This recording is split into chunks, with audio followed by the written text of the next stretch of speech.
Namaskar.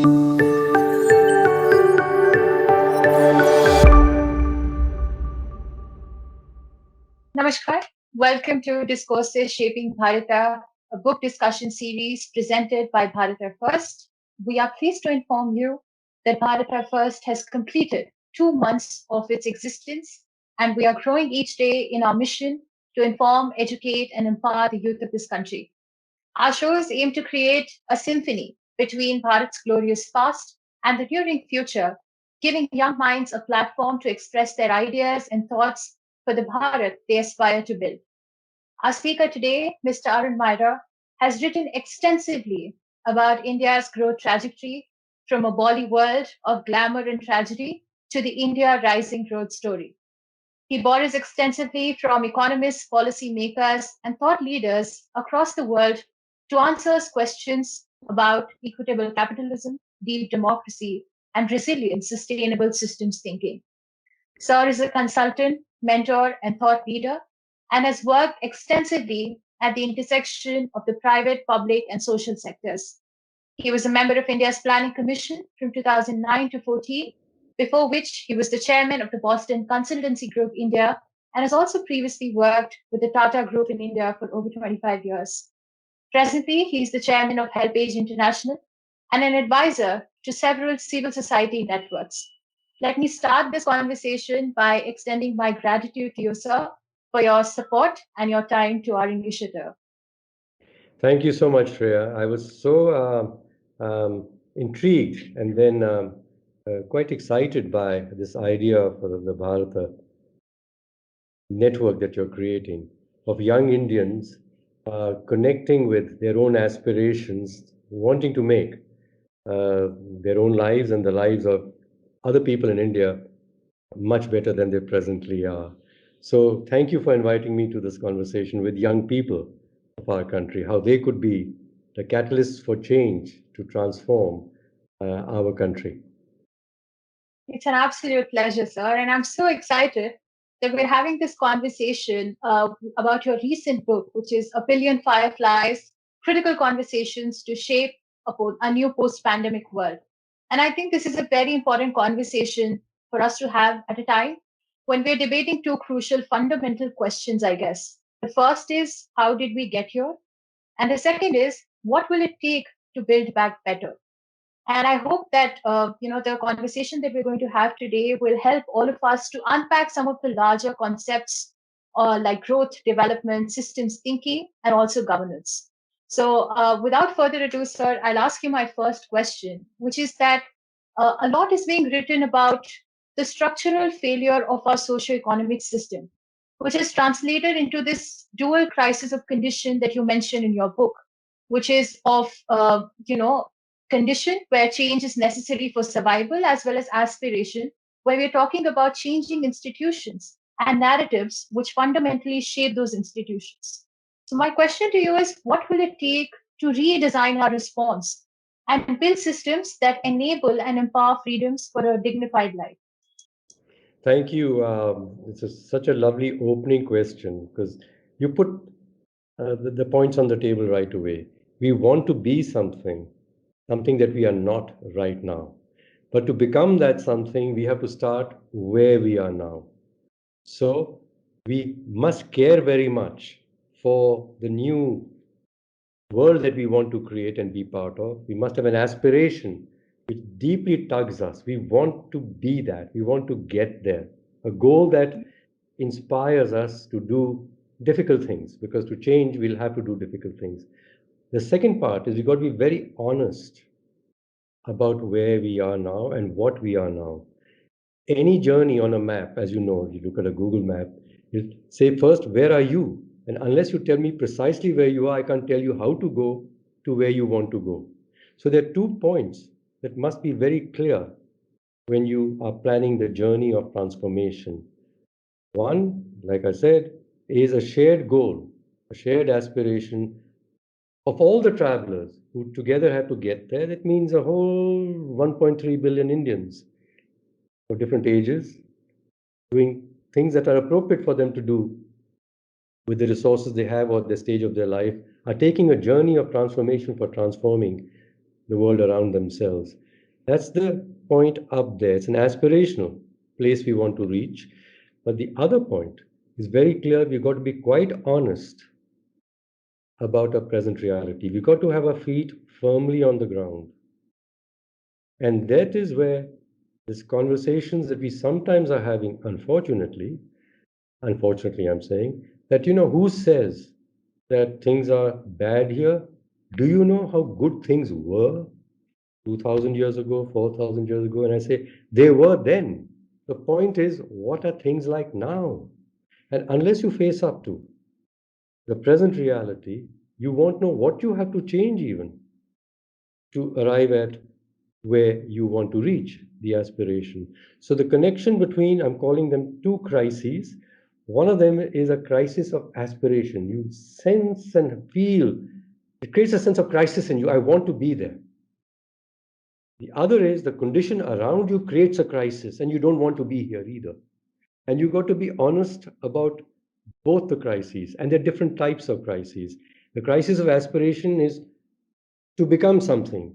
The crisis of condition is to accept what we are not yet. Hmm?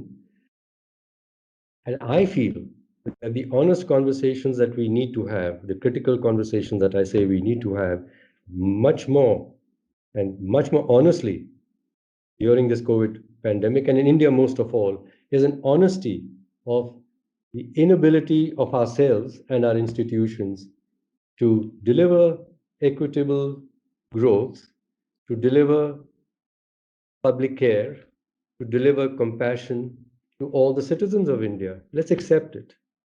Now, whose failing is it? I won't blame just the present government.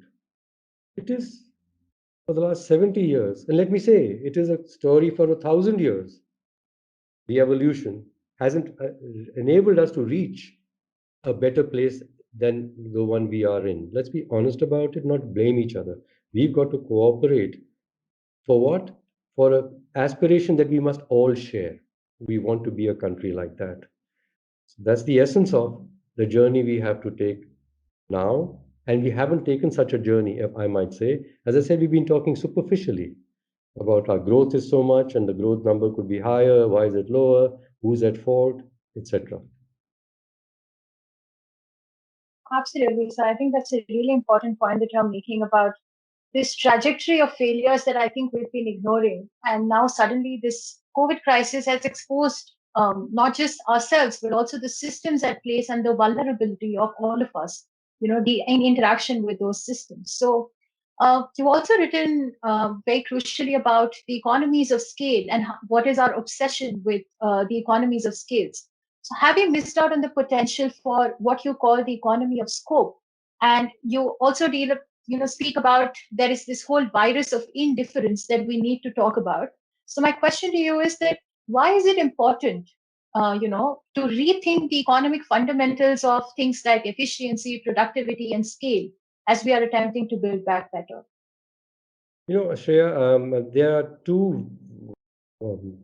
definitely two distinctly different lenses that we can use when we look at the world and our own relationship to the things around ourselves. One of them is an engineer's approach, which is I've got to build a machine. Hmm? And then the engineer describes a blueprint, sort of the perfect machine that the engineer is going to build. So you already have a clear, clean blueprint before you start the journey.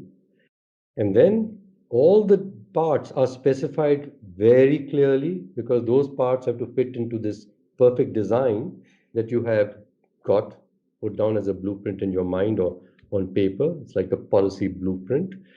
And then everybody better play their role exactly as specified. It's all the parts must perform as required. So this is how engineers create beautiful new ideas, new machines, new even organizations where you design a blueprint and fit people into them. However, social systems, economic systems are organic systems. And if I use the example of the human body, When a baby is born, it has little legs and little hands and a little nose and a little brain. All of them must exist for the baby to have life, and all must grow together. Then only the baby will become a lovely adult. All adults are different to each other, but you know they're adult human beings. So that blueprint is not detailed. It has got certain essential features to it. And the baby already has those essential features in it, and thus the seed develops into a larger, more capable thing, a being. So this is an organic process. This is how nature grows things, that the various constituents must be there. A diverse set of constituents must be there, even on a small scale, for there to be viability, for there to be life in the institution. So this is a farmer's way, a gardener's way, the natural way of producing change. Okay?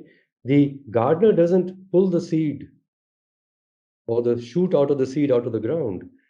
The shoot comes out by itself because it has the viability in it. It's got the necessary ingredients and is able to also get from the soil around itself other ingredients that it needs for it to grow. So it has permeable boundaries in its life with other organic things around itself.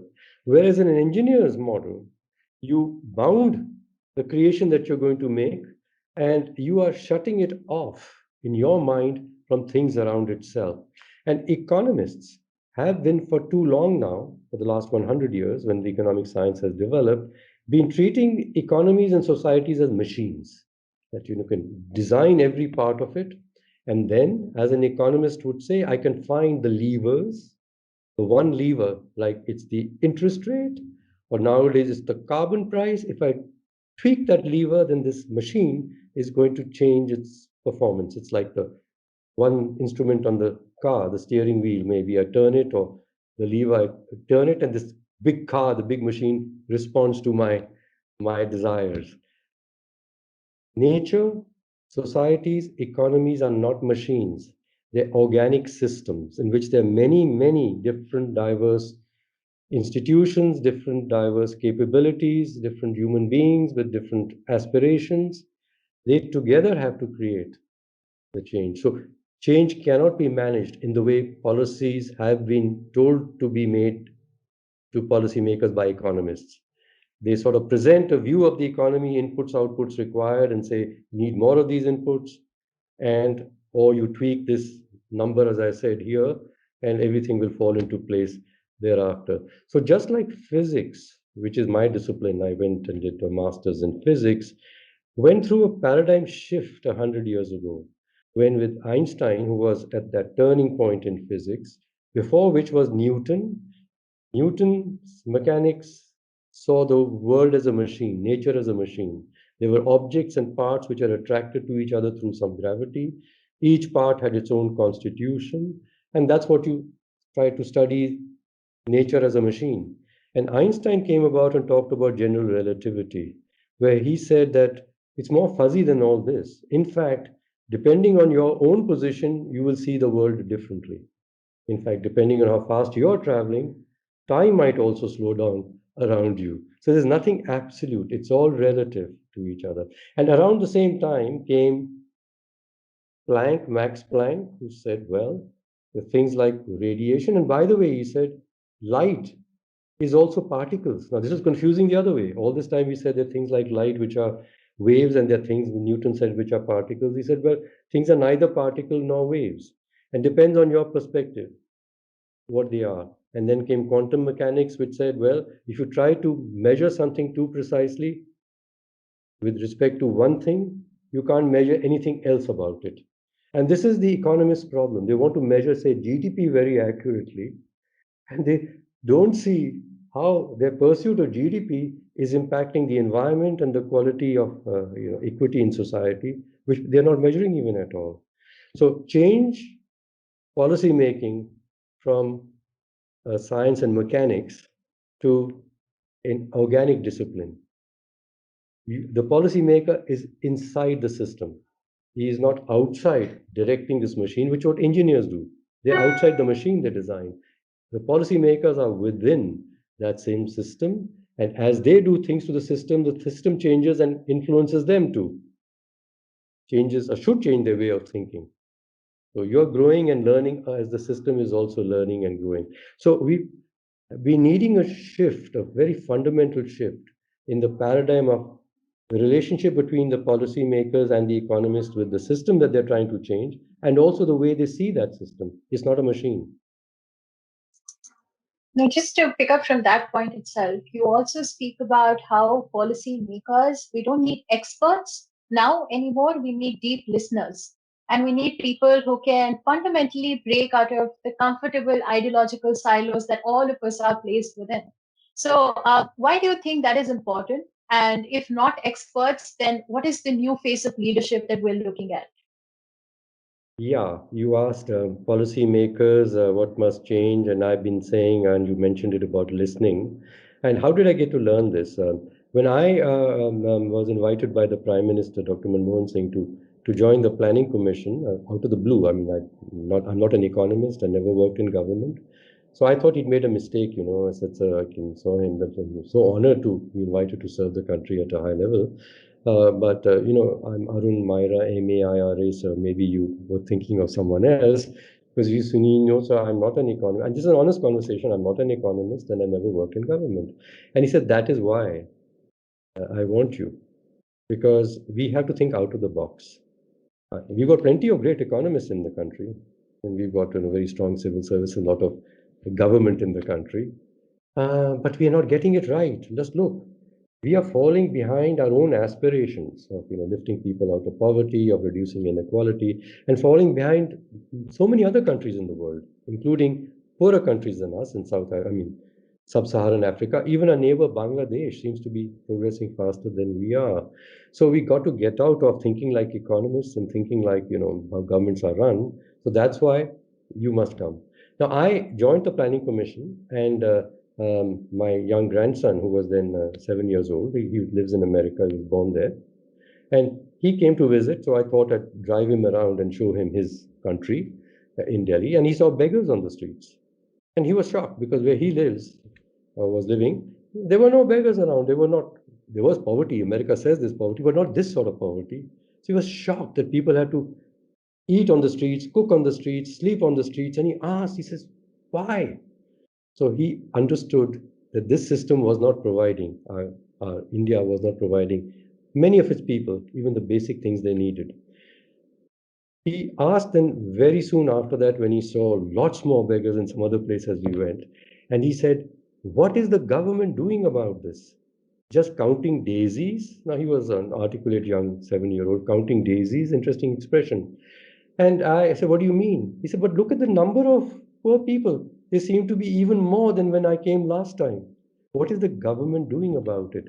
So I had just joined the Planning Commission. I thought I'd tell him what government does. This fellow doesn't understand what governments do. I took him to the Planning Commission and I showed him what Planning Commission, but a child could probably see things physically. This is Planning Commission, here are people, and so on. And he went back to school in the US, and all the children had been asked what they had learned in the summer. It was a good US school where, what did you see? What were your thoughts about it? So, as a 7-year-old, he wrote a book on the Planning Commission of India in 12 pages. And the book was, of course, written with this childish scrawl, and he made his little pictures, stick pictures in every page. And started with the Planning Commission of India, and then by the time he was on the 12th page, he was already calling the Planning Commission the planning community. And he said there on the last page, the planning community is a place where all the poor people of India can come, and there'll be someone there who listen to them. The picture above it, above this, and I complete what he's wrote because the last part is the beauty.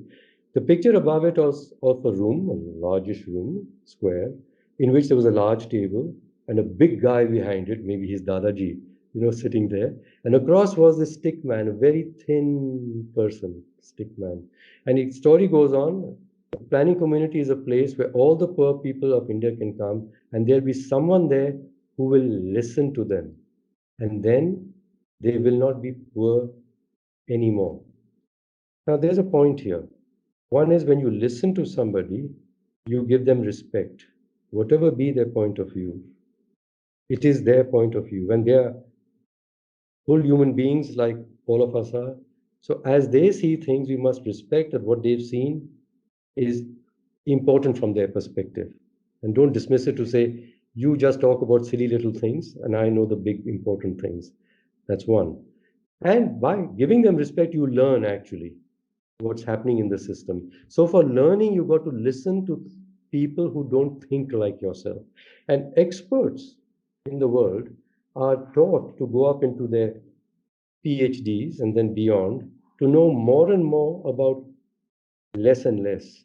So we have divided knowledge into so many compartments where experts don't understand the perspectives of others around themselves.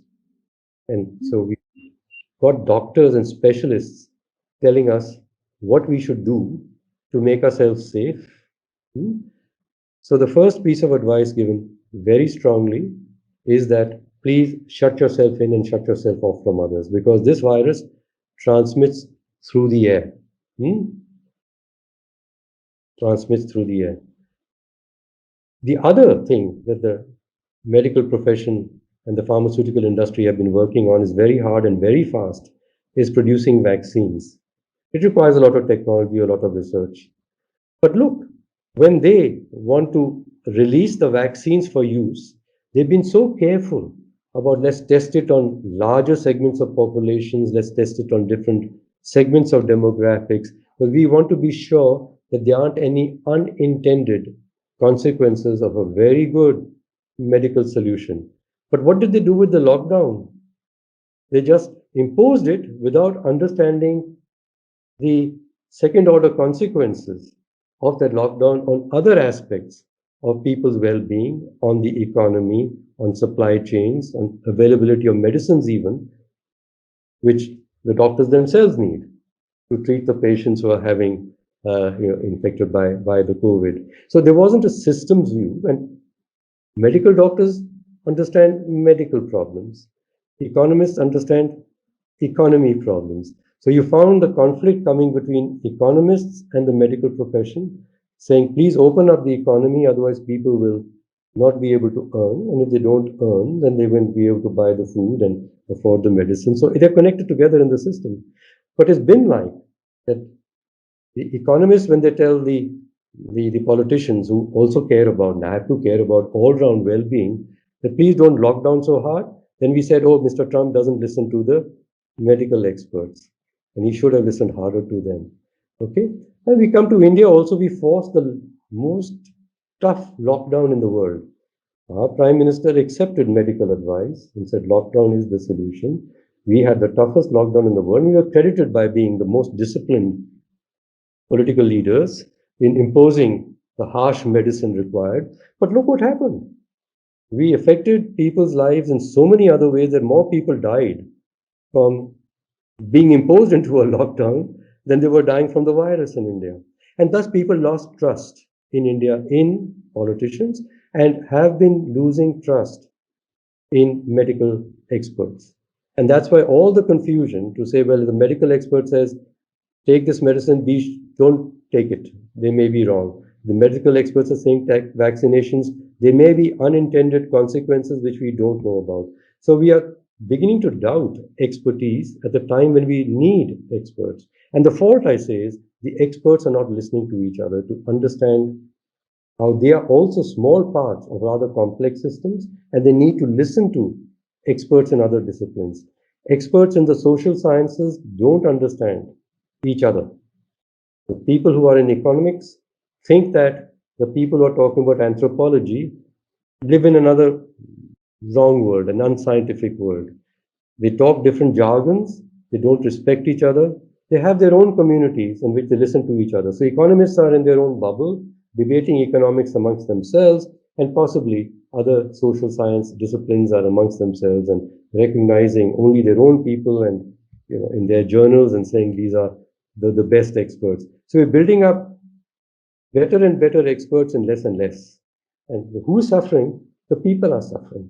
Our well-being is being affected in so many ways, and the experts are each prescribing different solutions. without, if I might say, understanding the situation and the system very well.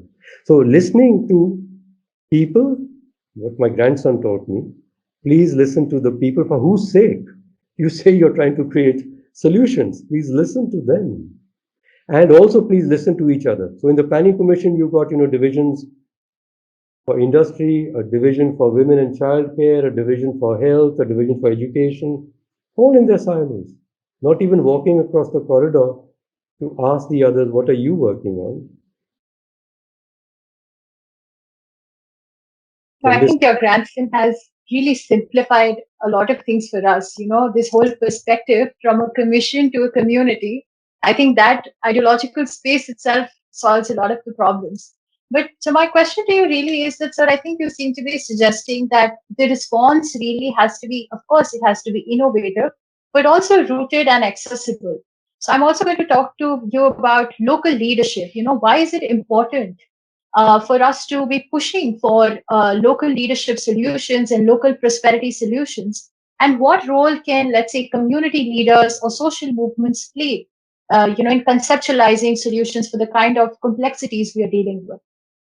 Yeah, Shreya, I'd like to tell you one global story and one India story. The global story is the SDGs.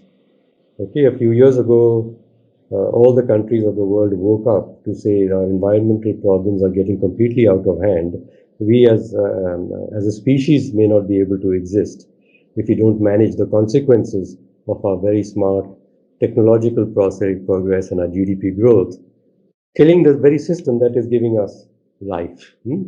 So there are a lot of goals in the 17 SDGs which relate to environmental issues, water issues and ocean issues and climate change and carbon pollution issues.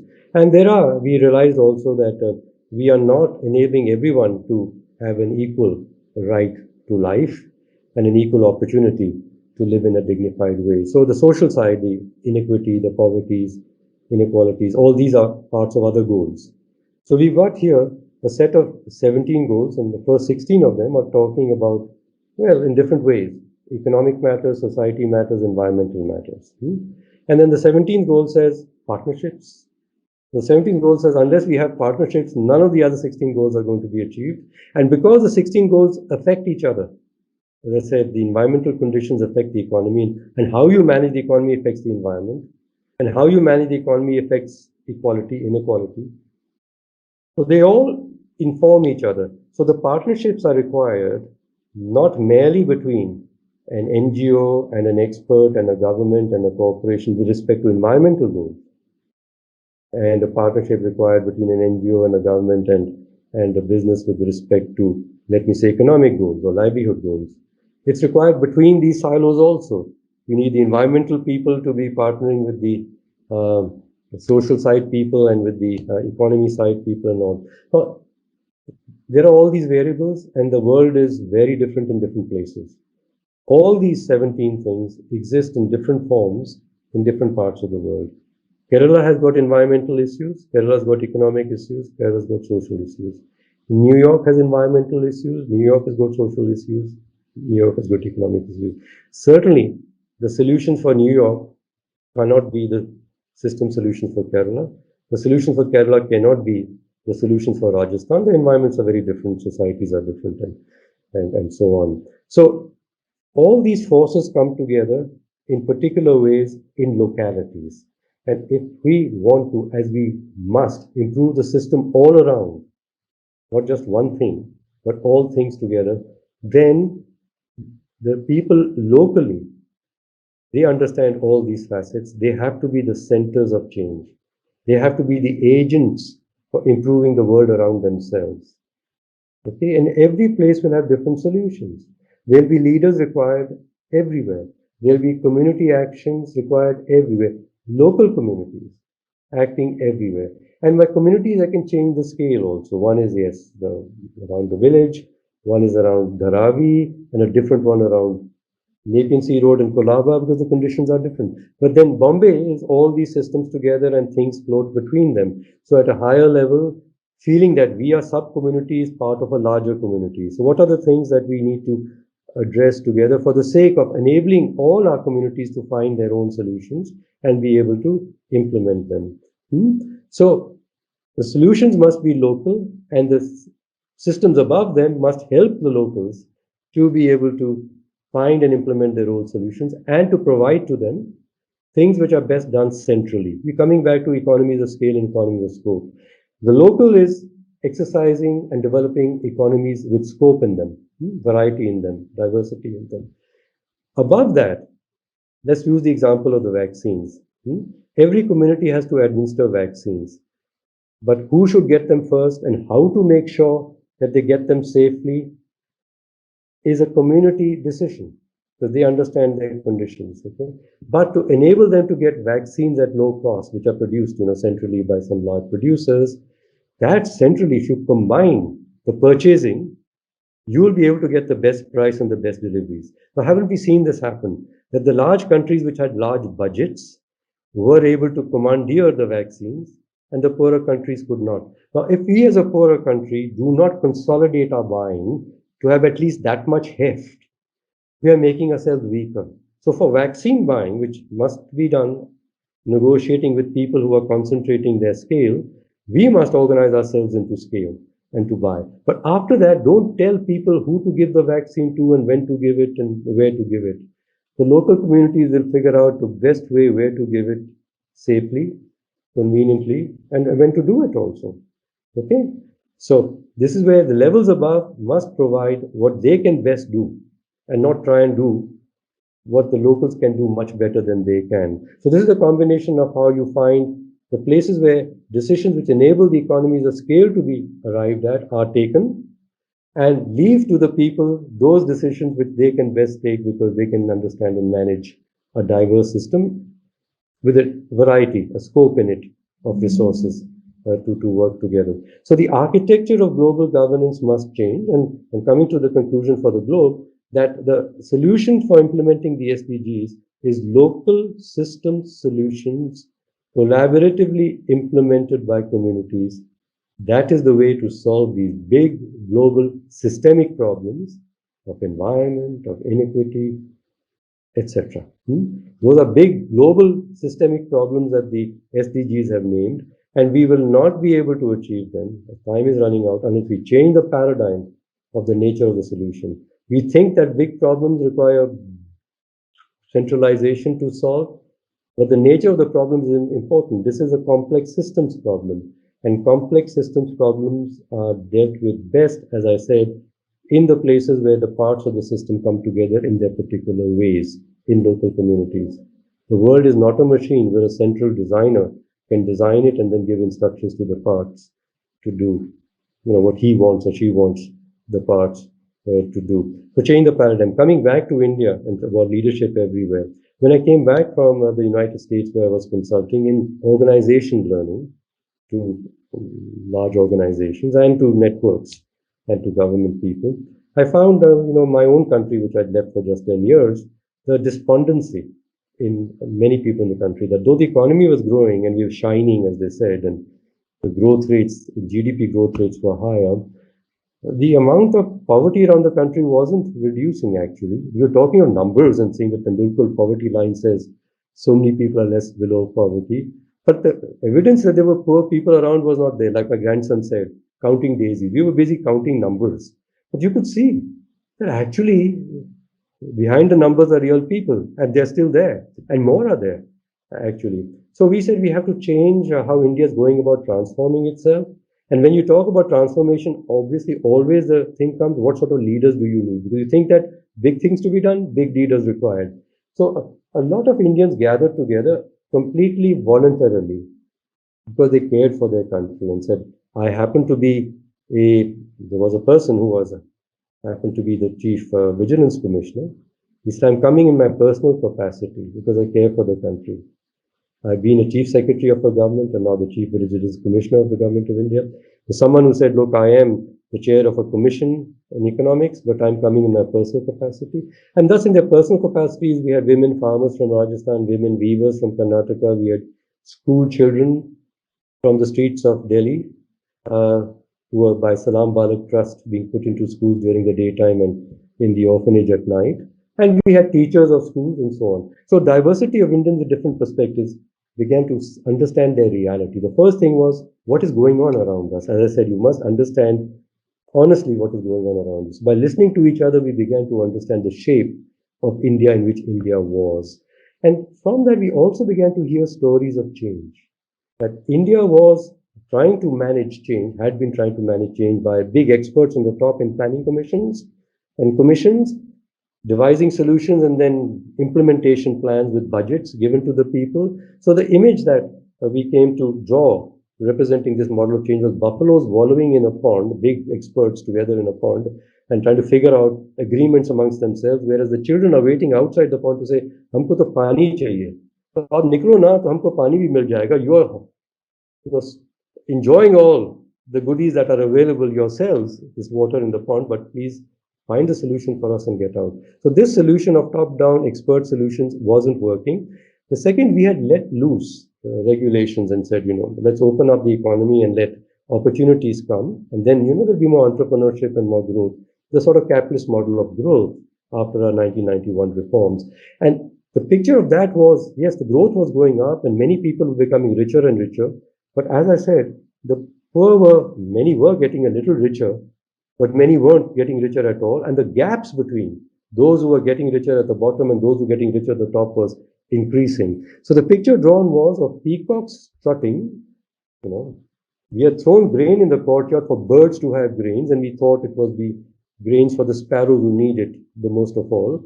But the big peacock was bigger than the others already and was therefore able to commandeer the grain and eat more of it. And the pigeons were able to, bigger birds than the sparrows, nip around the peacock and get some. The poor sparrows were waiting. जब ये सब खा लेंगे तो हमारे लिए शायद कुछ बच जाएगा. This is the trickle down theory. But once the top people are happy enough, then maybe they'll be giving back to society some ways that the poor can get enough opportunities for themselves. So this model also, the capitalist model of top-down growth, rich people are the drivers of creation of wealth growth, wasn't working. The third model we were seeing in India then, and I'm seeing much more of it in India and around the world now, is when people get upset and take the law into their own hands. So that's where the dadas come out and say, okay, I can get things for you, but you give me the power and I'll do it for you. So we had the Maoist insurgency, then the Naxal insurgency. It was a reaction against both of those models. That neither was the top-down experts helping the people, nor was this idea of the rich people, taking the poor people's tribal lands and then building plants there and thinking that from the plants, lives are going to improve the people. It wasn't working. So these three models of leaders, leading with power, leading with wealth, leading with ideas, experts, wasn't helping the people. But we saw around the country, like I said, we're talking to farmers and women and weavers, that there were people who were with very little resources, improving in practical ways, the lives of people around themselves. So these were community leaders. And the image of this was fireflies.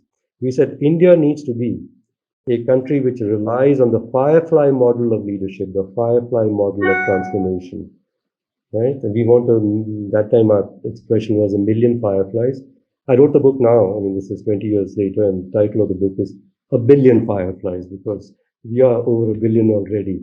So the model of change for India has to be that many more young people say, I want my country to be a better country. It will make me feel good about my life, what have I done in my life. It'll be good also for others around me, Indians, my family, my community around me. What is the model of leader that I should be? So don't hanker for power to control the others. Don't hanker for a position and after career that when I'm made a member of the planning commission, then I'll do it. You can do it now and start making change now. Don't wait, as people in corporations say, that when we become a larger corporation and are able to do more philanthropy, more wealth in other words, and then we can change the world. You can do it with whatever little you have, provided you see yourself as a catalyst of change. And like catalysts do, they don't have the quantum in any physics or chemistry equation. The catalyst doesn't even appear in the equation. It enables the ingredients of the equation to combine with each other in a way that they produce remarkable results. So how can you induce collaboration, cooperation amongst people around yourself, amongst themselves, and thus India can be transformed and the world will be transformed. So I had an associated question about how young people should probably rework their assumptions and aspirations for a new century. But I think you've answered that question, sir, really well. And I think we've spoken extensively about reworking our social, economic frameworks. But I also want to talk about, reimagining democracy. I think the fundamental basis of what we're understanding now is that there are deeper questions about the utility and scope of democratic setups, right? And what will be the fundamental aspirations, according to you, of the 21st century, whatever is left of it? And what will be the basis and the scope through which we can enable democracy in its true sense, not for a select chosen few, but for the entire population in this country? And you also speak of these associated freedoms that we need to conceptualize. So, how do we work around with that? Shreya, the last century, the 19th century, began. There was a big First World War, then later on a Second World War, but it also had a very strong revolution in a very rich European and Asian feudal country that was Russia. It was the idea of, from Marx, communism. And the communism idea was that, get rid of the wealthy people and everybody's equal, and we will create a large community of working people who, with their own work, they create a better world for themselves. And this idea became a threat to the idea of the communist world became a threat to the Western world, the capitalist world, which had their own traditions and they had their own cultures and their own institutions. So that's why there was this big fear of the Soviet Union and the things that went behind the Iron Curtain. That was the ideology, which was different to the ideology on the side of the Iron Curtain. What was the difference? One was this difference, I say, about how economies are managed and where wealth lies and how wealth is created. So capitalism versus communism. The other was the West said that we are democratic, we give people the right to vote their governments. You apparently don't. You're totalitarian. So in terms of how to govern, one is totalitarian, the other, we said supposedly, is democratic because people have the right to vote their governments, and they do. Okay, so that's democracy's image was more elections, more frequent elections, fair elections, and certainly India's proven to the world that we are the best at that. We certainly are the best at that. And whenever the US wishes to introduce democracy in Iraq or somewhere, the first thing you want to do very quickly, or Afghanistan, is have an election. Okay? So I want to go back to what is the fundamentals of democracy, and I want to then talk about the fundamentals of capitalism also. And why do I want to say this? Because by the end of the 19th century, that is after the Soviet Union collapsed, when, as Francis Fukuyama said, the war of ideologies is over. The Western ideologies have won. And the two Western ideologies were, like I said, this concept of democracy and that concept of how economies grow efficiently.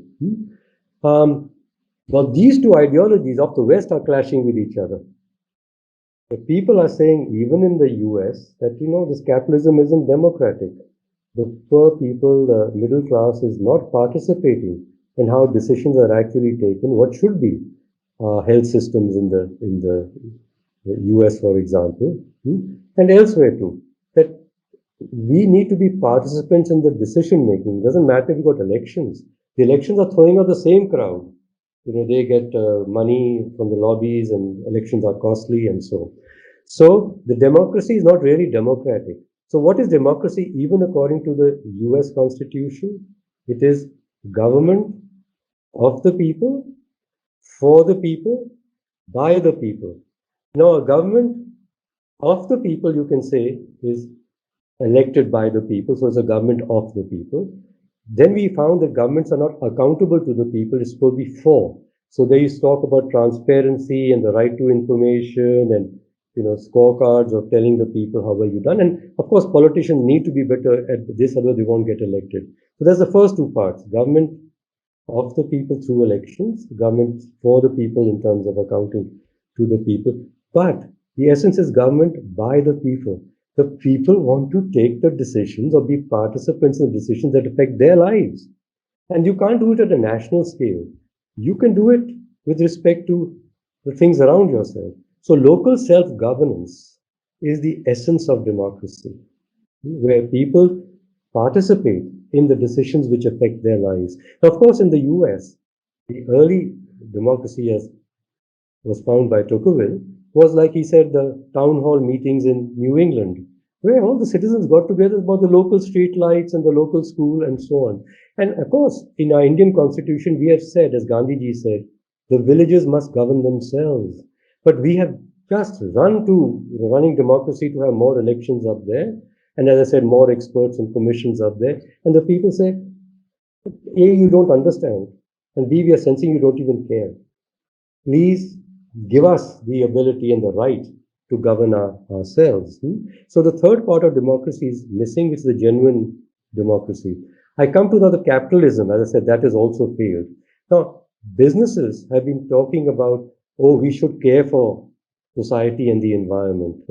So we got Professor C.K. Palla to talk about the fortune at the bottom of the pyramid and the example of Hindustan Lever, as it was called, and others. You're producing products and services that poorer people could afford. So you have innovation in the design of your product or the design of the delivery system so that people can afford the product.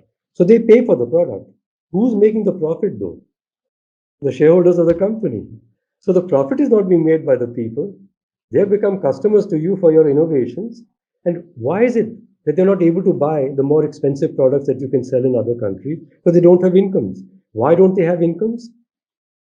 Okay, because they're not participating in the creation of the product. So business doesn't have to be just for the people, which is like producing for the people. It also must be by the people.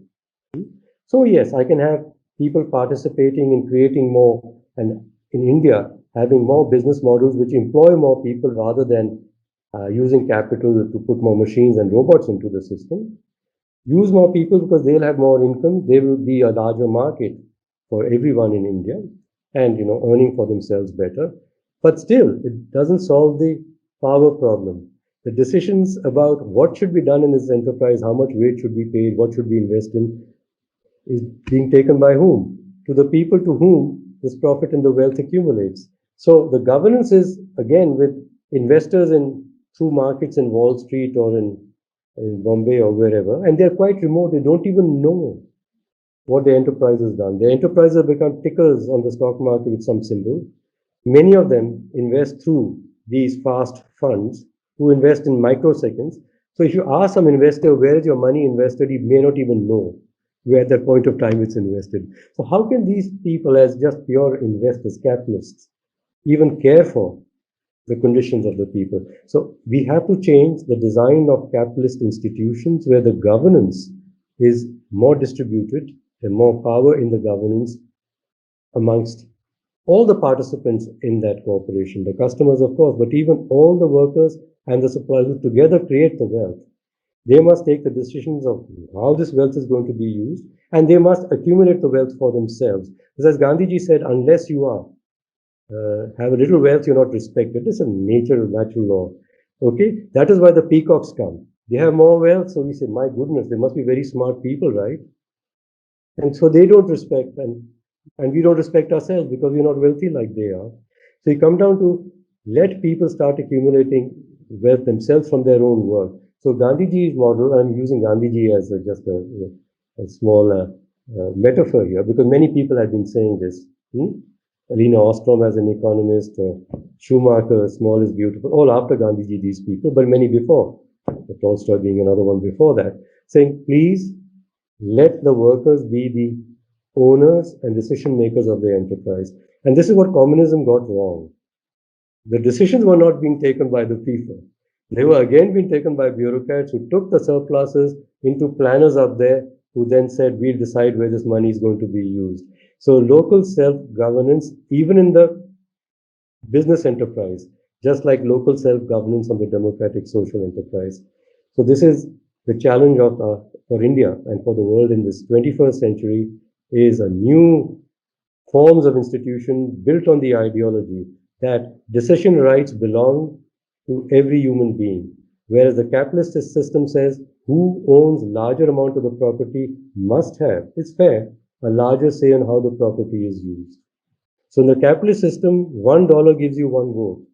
In the democratic system, one beating heart gives you a vote, whether you're a man or a woman, or you're crippled, or you're a wrestler, or you're zero assets, or you are Mukesh Ambani with billions. You have an equal voice in how the system should be. Right? So the clashes between these two principles in governance at the economic level and within enterprises is what we have to resolve. And also, the clash between aspirations and reality really translates into this creative tension that can form the fertile ground for innovation, entrepreneurship, and growth. And the crux of our conversation today has been that the same frameworks cannot be applied in our attempt to deal with the lopsidedness of development that has been exposed by this pandemic. So I hope that to those of you who are listening, this conversation will intrigue you and push you to pick up this book for a better understanding of the interconnected challenges and the complexities of our time and the need for rooted and inclusive leadership strategies. I thank you, sir, for providing us with significant interventions from your both your experiences as well as academic engagements. And I'm certain that this conversation will inspire many others who have aspirations to contribute and build a better vision for Bharata. Thank you so much, sir. Thank you, Shreya. It's been a real pleasure talking to you. And we must continue these conversations, right? And I hope you will. Other young people seeding these conversations amongst themselves. Thank you. Absolutely. Thank you so much, sir. Namaskar.